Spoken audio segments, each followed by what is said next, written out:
ইনাদের বাড়ি থেকে নদী মোট 100 মিটার হবে। দেখতে পাচ্ছেন কিভাবে তোড়জোড় লেগে আছে, ইনারা বাড়ি নিয়ে ভাগছেন। জানি না ইনাদের কোথাও জায়গা কিনা আছে কিনা। এই যে দেখে নিন, মোট 100 মিটার দূরে নদী, মোট দেখেন। এই যে দেখেন,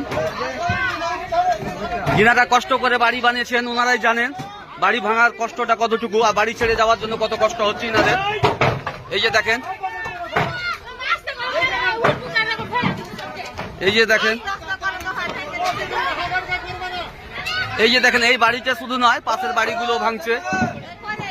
ওই যে দেখেন, এই যে দেখেন পিছনে সব বাড়িগুলো ভাঙা হচ্ছে। কত আতঙ্কে এলাকাবাসী দেখতে পাচ্ছেন, খুব আতঙ্ক। আসবেন এখানকার পঞ্চানন্দপুরের যিনারা রয়েছেন